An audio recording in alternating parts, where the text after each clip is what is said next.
As William Arthur Ward said, "The pessimist complains about the wind. The optimist expects it to change. The realist adjusts the sails." And that's how we all have to be. We need to look at the situation and understand not what personality type are we, but what are we going to do about it? That any of us in any moment, we always get to choose how we react. We get to choose our frame of reference. We get to choose whether we're pessimistic. We get to see things in an optimistic way if we want. But at the end of the day, the only thing that really matters is what do you choose to do? And so if you decide to fight the wind, to be angry, to argue about it, to complain, you're never going to go anywhere other than where the wind wants you to go.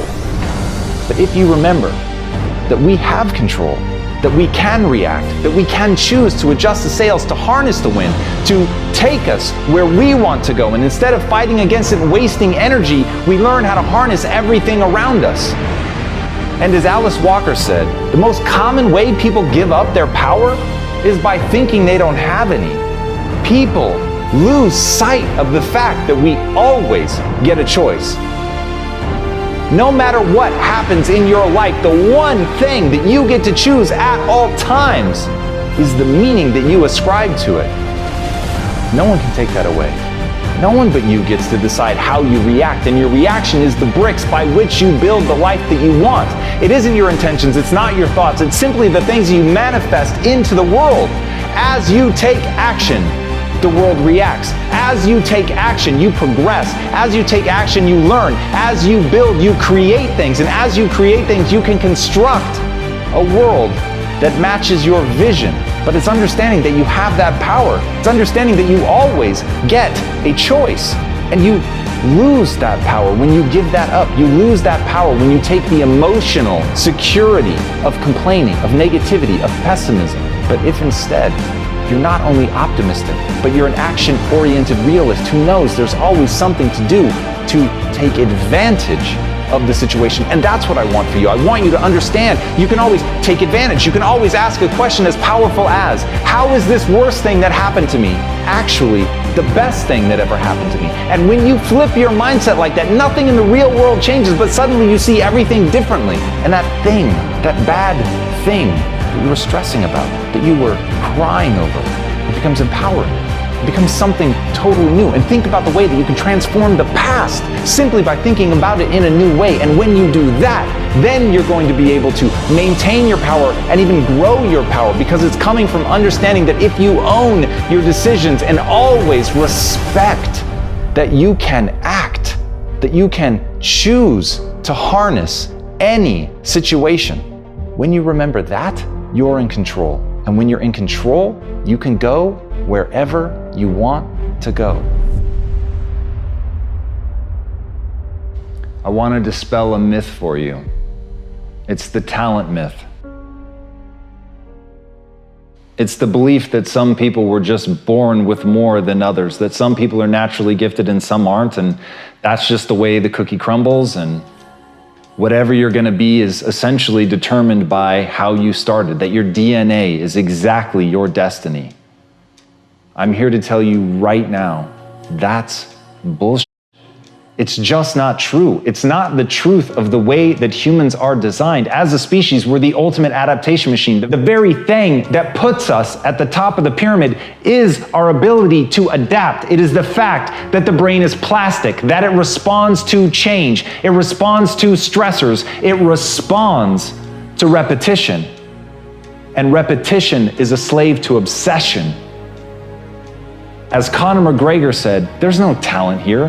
This is hard work. This is an obsession. You could be anyone if you put in the time. That's one of the greatest athletes of our time telling you that he's not the result of genetics. He's not the result of natural gifts. He hasn't been bestowed something by God. He has shown up day after day in the most mundane of conditions. On the cold days, on the hot days, he put in the work because he was obsessed with what he could become. And that repetition that you need to actually gain a skill follows that obsession. So in you right now, today, you want to start building that obsession. You want to look at it like an ember that can become a raging fire, but it needs your time and attention.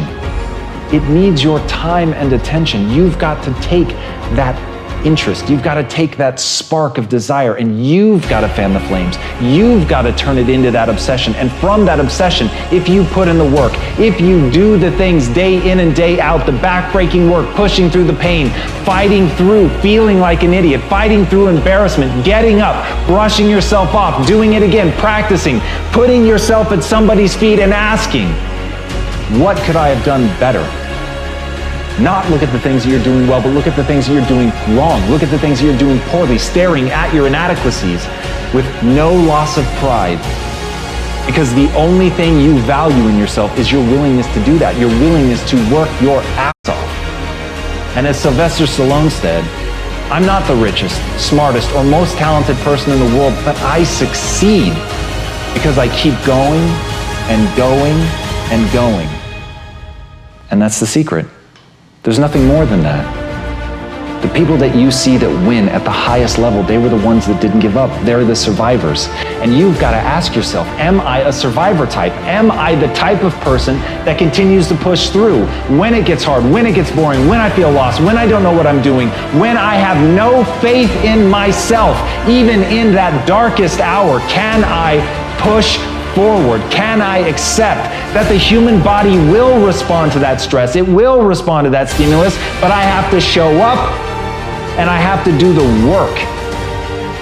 And so that's the beautiful thing. You're not going to separate yourself based on your genetics. You're not going to separate yourself based on who your parents were or where you were born. You're going to separate yourself by showing up when you don't want to. You're going to separate yourself by pushing forward when it hurts. You're going to separate yourself by always moving forward, even when the forward is falling on your face. So never lose sight of that. It's the person that keeps going that can't be defeated. Here's the hard truth about getting great. It takes time and dedication. It takes a willingness to accept that you're not yet good enough. It takes the ability to stare at the places that you know that you're weak, to really look at those things and not let it affect your sense of self-esteem and not let it affect your sense of self-worth, so that you can still get the momentum going. But you have to understand that in the beginning, we're all terrible. And as Henri Cartier-Bresson said, your first 10,000 photographs are your worst. And so the thing that really makes great art are the people that continue to push and the people that continue to work and face how inadequate they are and really understand that at the end of the day, greatness is a craft. Greatness is a process. Greatness is a habit. Greatness is the little things that you do every day, over time, going out every day, unafraid of whether or not this is one of the 10,000 terrible things that you're gonna do. It's being unafraid to make those mistakes. It's being unafraid that you're not yet great. And as Marianne Radmacher said, courage doesn't always roar. Sometimes courage is the quiet voice at the end of the day saying, I will try again tomorrow. And that's it. If you want to be great, that's what you have to do. You've got to get up again tomorrow. You've got to be willing to face another day. You've got to be willing to accept that you've got to get through the bad ideas before you can get to the good. You've got to understand that you have to start as an apprentice. You have to start as a person going and getting tea, and you have to accept that that's the job that you should be playing, that you should be working for somebody else. You should be looking up to somebody else and seeing what they can teach you, because what you know is that you're there to learn. What you know is that you're there to get through the 10,000 bad photographs that you need to get through to ultimately achieve greatness. And if you make the catastrophic error that so many make, to try to tell the world that you're extraordinary today, to try to get the world to follow you and look up to you and think that you're something today. Because the people that really win are the ones that invest today, the ones that listen today, the ones that spend every ounce of their energy amassing mastery, getting better every day, working their asses off to improve their skill set, to relentlessly look at the things that they're not doing well, to understand that they have to break themselves down and get rid of all of their ego before they can really find greatness. Those are the people that we remember. So if you want to be remembered, if you want to achieve real greatness, you just need to have the courage to show up every day and take another swing, take another photo, try another task, do something that scares you, and do those little things over and over and over until you win. As Confucius said, better a diamond with a flaw than a pebble without. So many people are obsessed with becoming perfect that they never take action and they never learn to enjoy this moment. That may be one of the greatest tragedies any of us can face. That right now, whatever we are, however good we are, whatever we've accomplished, that we fail to enjoy this moment because we have a judgment about who we are deep down, because we haven't acted in a way that's perfect. And I get it, we have this drive, it's innate in us, we want to be great. It's one of the 5 primary human drivers to pursue mastery, to want to master something and truly be extraordinary. I understand the drive, but don't let it corrode you. Don't ever do something that eats you alive from the inside. You've got to have a vision of yourself that allows you to morph and change and learn from your mistakes. But if you value perfection over learning, then you're never going to become the person that you'd be capable of becoming.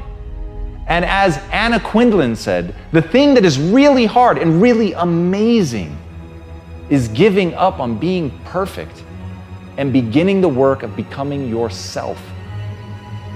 Confucius talks about the diamond for a reason. All of us are something precious and amazing and truly will never be again, given your unique DNA, the way that you were raised in the time period that you were raised in.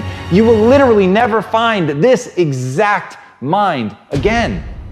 And so if you've ever wanted to feel special, there it is, you are special. No one will ever have that exact combination again. But if you're striving for some notion of what you should be, some vision of what perfection is and what it means, then you're not going to have the space to really be you, to find out what it is about you that's special, that's rare, that isn't like other things, which means that you don't fit in, which means that you are not average, which means you actually have the chance to be extraordinary. If only you open yourself up to being different.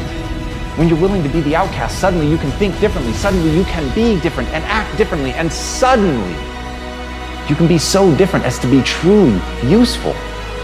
Because you're coming at something from a total unique perspective, and that unique perspective to you may be ugly, it may be bent, it may be broken, it may be imperfect, but it's never going to happen again.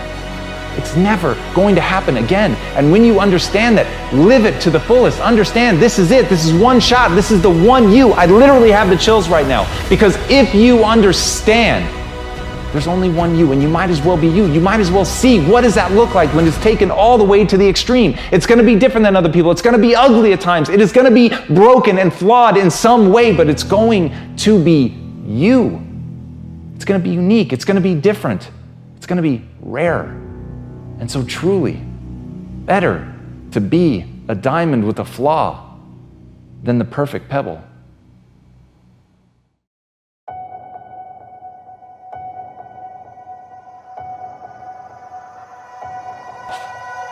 The reality is, if you want to achieve something great in your life, you've got to be willing to accept who you really are right now. You've got to know exactly what you're good at and what you're not. And the reason that the truth is going to piss you off is it's going to hurt. It's going to hurt to acknowledge that you're not yet who you want to be. It's going to hurt to know that you're not yet capable of the things that you want to be capable of. And it's really going to hurt to know that the things that people say behind your back, the things that they say to hurt you, that they're actually true, that they're right. They have a point. You aren't good at that thing. You aren't as good as you could be. You did embarrass yourself. You have fallen down. All of those things are almost certainly true. But when you can look at those things, when you can stare nakedly at your inadequacies, when you can really stop and not protect yourself with ego, but protect yourself by knowing that you're going to learn from where you failed. You're going to learn from the places you've fallen down. You're going to learn your inadequacies so that you can build something new, so that you can move from that place into a place of purpose, into a place of skill set where you can dominate the field because you've built those skills. But if you don't first acknowledge that you need to build them, you can never begin the process in earnest. And as Michio Kaku says, all great ideas come from a picture. You've got to know what you want. You've got to know what that thing is that you're building towards. You've got to know exactly who you're trying to become. And once you have that crystal clear vision of who you want to be, it is far easier to acknowledge who you really are. So you've got to start with that picture. You've got to accept the reality, pain and all.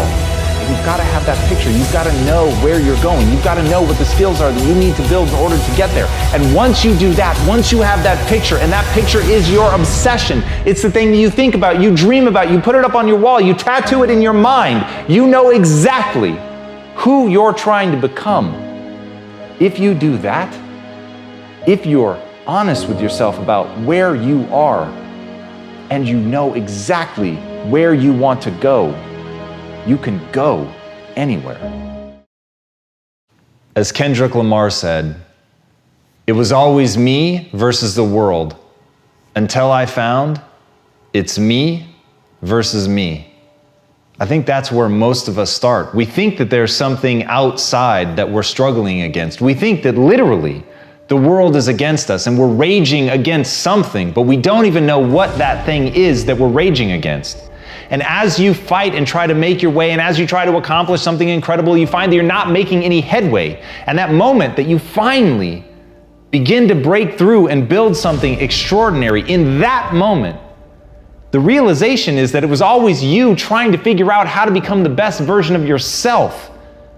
And once you grasp that, once you let the noise die away, once you stop worrying about what other people think, what other people want, what other people have accomplished, what other people have, once you let go of all of that and ask one simple question, how extraordinary can I become? What am I capable of? What are my limits? How far can I push myself in this time that I have on this earth? Exactly how much of my potential can I wring out of myself? And by that, I don't mean something mystical. By that, I mean, how much can I become capable of? How far can I push myself? What can I build? How can I change this world? But all by doing one simple thing, pushing myself to get better every day. And as Napoleon Hill said, strength and growth come only through continuous effort and struggle. So the irony is, when you let go of trying to please the world, when you let go of trying to change the world, when you stop trying to move mountains, you will realize that a far harder struggle awaits you. And that struggle is becoming something new. That struggle is becoming something different. That struggle is recentering yourself, finding out who you are, building yourself piece by piece until finally you realize what it takes to actually become a better version of yourself. You realize that it takes nothing less than your everything, your total commitment, every bit of focus that you have, a willingness to break yourself down so that you can build yourself back up. But if you're willing to put in that effort, if you're willing to transform, if you're willing to change and fight and struggle, you will be rewarded with growth. You'll be rewarded with improvement. You'll be rewarded with the ability to close your eyes, imagine a world, and then open your eyes and make that world come true.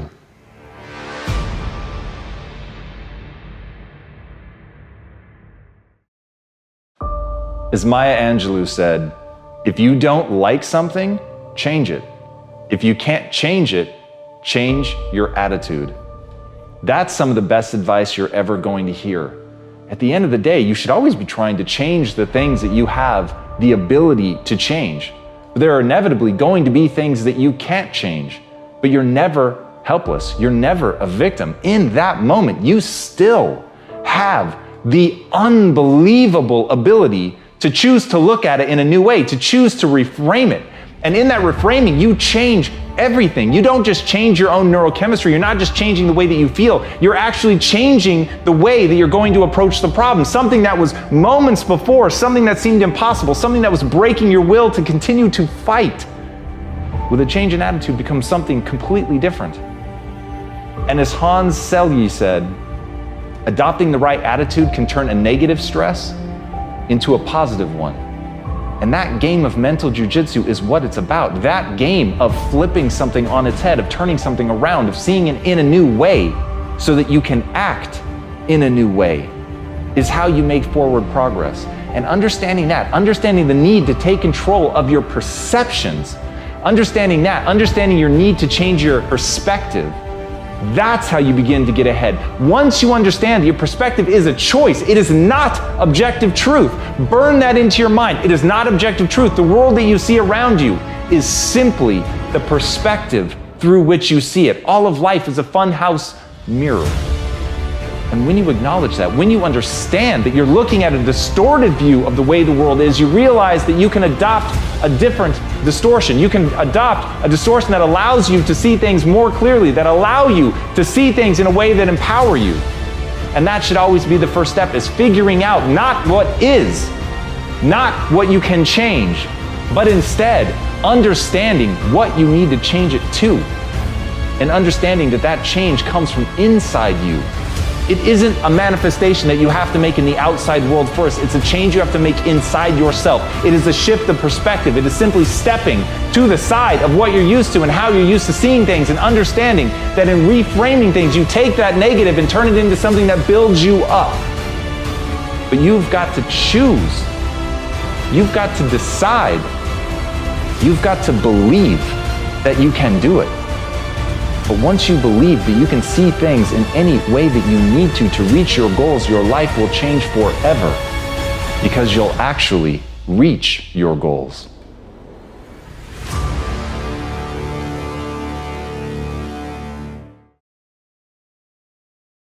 As Martin Luther said, even if I knew that tomorrow the world would go to pieces, I would still plant my apple tree. Some things you build whether you can control the outcome or not. Sometimes it's the process that is the thing that's meant to be enjoyed. It's the process that you're meant to invest in. And rather than always thinking about the goal, the outcome, or what you're going to get out of something, focus on the something. Focus on the part of it that you can control, because you can't always control the outcome. You can't know what's going to happen tomorrow. Tomorrow's not guaranteed to any of us, and yet we all act. And yet we create momentum in our lives when we're at our best. But we do that not because we can control every aspect. We do that because we accept that there are things that we cannot control. And as Steve Maraboli said, incredible change happens in your life when you decide to take control of what you do have power over, instead of craving control over what you don't. And that's where a lot of people get lost. They focus not on what they have in their hands, they focus instead on the things that they can't control. It irritates them, it frustrates them, it's like a splinter in their mind. They can't stop thinking about the things that they don't have control over. And they're blinded to the incredible wealth that is around them, of things that they could enjoy right here, right now. That's why gratitude is such an empowering practice, to sit there and not think of the glorious things may await you in your future, but rather to think about the things that you have here in this moment. Oxygen in your lungs, a simple breeze on your face, a window in your house, someone that you love, someone that loves you. Nothing that costs money, nothing that was the pot of gold at the end of a glorious rainbow. It's not even about becoming something extraordinary and waiting for the results of that. It's simply understanding that the one thing you can control are your actions today, the choices that you make, what you get to do, how you think about yourself, the beliefs you choose to bring into your life. Those things you control. And when you understand the power in acknowledging that control and taking control and using it, that's when your life is going to begin to change. But first, you have to divorce yourself from being obsessively interested only in an outcome. If instead you build your self-esteem, you build your pride on pursuit. You build your pride on allowing yourself to care about something so deeply that even though tomorrow is not guaranteed, that you're going to plant your apple tree today, that you're going to love that process because it is the thing that you can control. You can control how you show up. You can control how you play. You cannot control how other people react. You cannot control what they think about you. But you can control what you think about yourself. You can earn credibility with yourself. You can control what you do. And when you take full ownership of that and realize that your life is an exact reflection of your choices, of the things that you could control and what you did with them, then everything begins to change. You're not looking to blame somebody else. You're not even worried about anybody else. You're just asking one simple question. What can I do right now, regardless of tomorrow, to improve my life today? Focus there, and you'll enjoy every day of your life.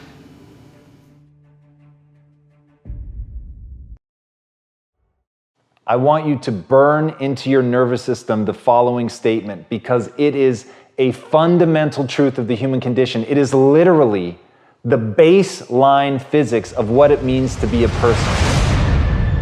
As Earl Nightingale said, we become what we think about. And that's an idea that I want you to hold firmly in your mind. That's something that I really want you to internalize. I really want you to stop right now. Whatever you're doing, I want you to stop, lean into this video and listen to what I'm saying. You will become what you think about. Really think about that for a second, as if it wasn't just a phrase, as if it's more than just words, as if it were a truth about how the brain works, because it is. You're going to become the thing that you think about. And I know that you're dwelling on a lot of negative, I know that you're carrying a lot of baggage with you, and I know that as you think about how things might go wrong, that you believe to the core of your being that you're just planning for the hard times. But the truth is, you're going to become those things that you fear. You're going to become the things that you dread. If you're thinking about all the things that you've done wrong in the past, you are going to simply continue that cycle. But if, on the other hand, and let this be true, let this ring in your ears with the weight of everything that I carry, if I've ever added an ounce of value to you, if anything I have ever said has seemed remotely true, believe that these are the most important words I'm ever going to say to you. If you begin to focus on positive things, if you begin to focus on your capabilities, if you begin to focus on the potential that you have, if you really dig in, build those skills, drive towards something beautiful, something amazing, something that leaves you in awe, that you want to create, that you want to become the vessel for that, then you will become that thing, because you will take those steps, because you become what you think about. And as Mark Twain said, 20 years from now, you'll be more disappointed by the things that you didn't do. So if you don't take those steps, if you don't focus on those things, if you don't manifest what you want to become, if you don't believe in it, if you don't see how real it could be, if you can't picture the version of yourself that you want to become, and even though people have told you that it's not possible for you, that the things you did in the past are never going to allow you to do that, that you're not smart enough, if you let that creep into your mind, then that's what's going to happen. But if you can see that vision, if you can allow yourself to believe it, then you're going to take the steps that you need to execute against that. And if you go out there and do those things, you won't regret it, but you will regret it if you don't. So get out right now and build the person you want to be so you can have the life you want to have.